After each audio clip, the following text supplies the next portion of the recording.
When you fly on a commercial airplane, it may seem like a routine journey from point A to B, but behind the scenes, there's a constant stream of communication between pilots and air traffic controllers and flight dispatch stations.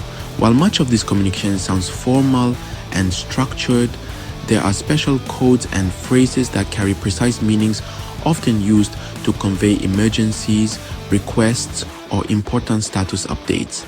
These are not secret in the aspect of being hidden, but rather standardized terms used globally under aviation protocols to ensure clarity and safety across airlines operation. English is the international language of aviation. The International Civil Aviation Organization, ICAO, has standardized aviation communication to reduce misunderstandings between pilots and controllers who may speak different native languages. To maintain absolute clarity, pilots use a specific vocabulary, phonetic alphabet Alpha, Bravo, Charlie, Delta, etc., and a set of predefined codes and phrases that carry universally understood meanings. Perhaps the most famous aviation distress code is Mayday, used only in life-threatening emergencies. Originating from the French Mayday, meaning help me, it is repeated 3 times. Mayday, Mayday, Mayday. This alerts ATC and nearby aircraft that the pilot is in grave danger, such as an engine failure, onboard fire, or medical emergency. It triggers immediate priority handling by air traffic control and emergency services. Just below Mayday in urgency is pan-pan, from the French pan, meaning breakdown. It's used for serious but non-life-threatening situations such as minor system malfunctions or medical concerns that don't immediately endanger the flight. Pan, pan, pan, pan, pan, pan. This is flight 112. We have a sick passenger and request priority landing. Pilots also use Squawk codes via their aircraft's transponder to silently communicate with ATC. These are 4-digit numbers that identify the aircraft and its status on a controller's radar screen. Some special Squawk codes include 7500 for hijacking, 7600 for radio communication failure, and 7700 for a general emergency. If a pilot enters one of these codes into the transponder, it instantly alerts ATC to the nature of the emergency, even if the pilot cannot speak due to radio failure or other complications. These simple sounding words have precise meanings in aviation. Roger means I have received your message, but it does not mean yes. Wilco stands for will comply, meaning I heard your instruction and will follow it. Affirmative means yes, and negative means no. These words eliminate ambiguity, especially when clarity is critical. Pilots are trained to follow ATC instructions, but safety always comes first. If a controller gives an instruction the pilot cannot safely follow, the simple response is unable. It's a respectful but firm way to maintain command over flight safety. For example, if ATC requests a descent that would take the aircraft into unsafe weather, the pilot can say unable due to turbulence. When a pilot or controller says standby, it means wait for further instruction. It's commonly used when the frequency is busy or when a pilot needs a moment to assess a situation before responding. The codes and phrases used between pilots and air traffic control are far from casual jargon. They are vital tools that keep aviation safe, efficient, and orderly.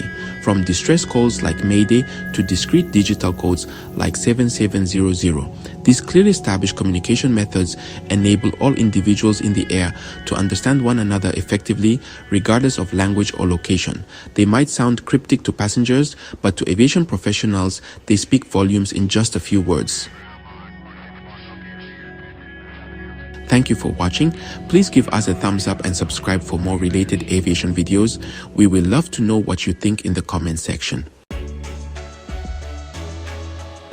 Hi viewer, Aviation Info here again with another wonderful video.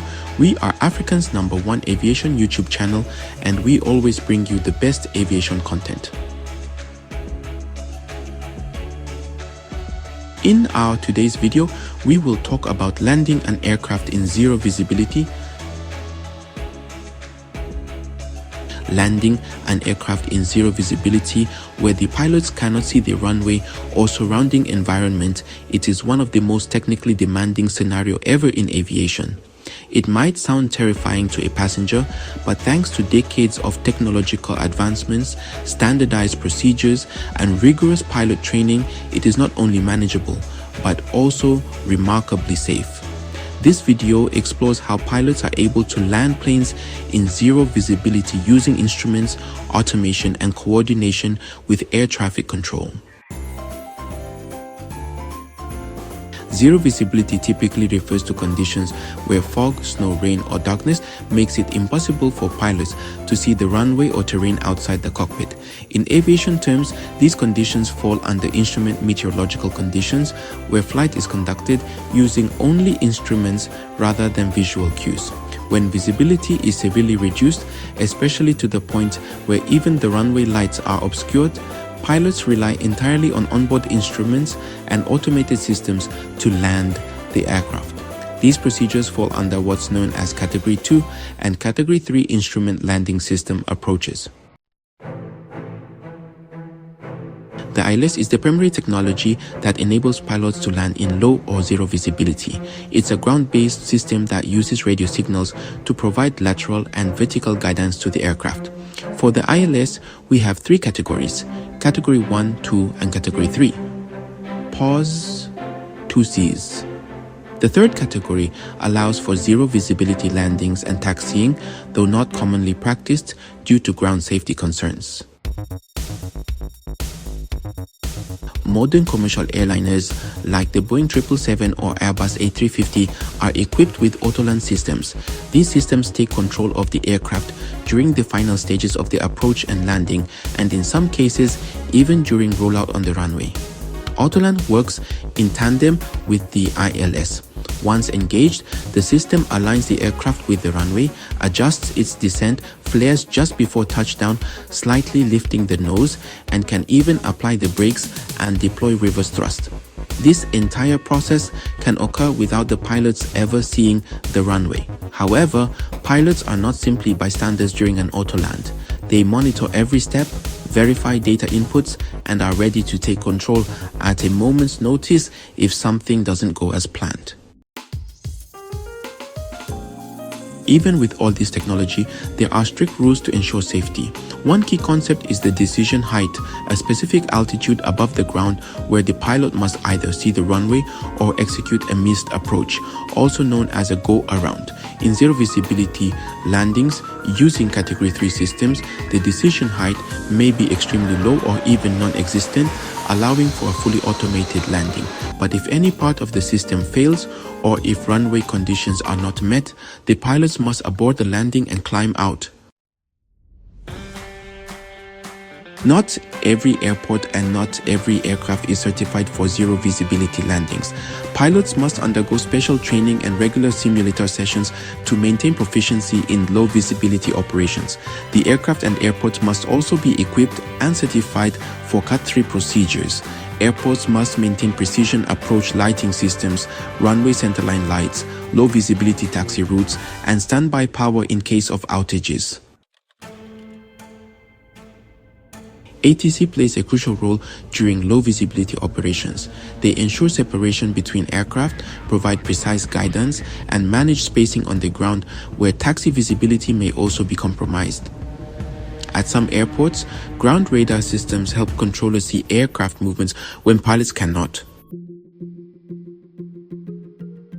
Landing in zero visibility is a testament to the safety, precision, and innovation in modern aviation. While it might sound alarming to those unfamiliar with flight technology, it is a routine and well-practiced procedure for trained pilots flying certified aircraft. Thanks to systems like the ILS, Autoland flight crew training in simulators, flying remains one of the safest modes of transportation, even when you can't see what's ahead.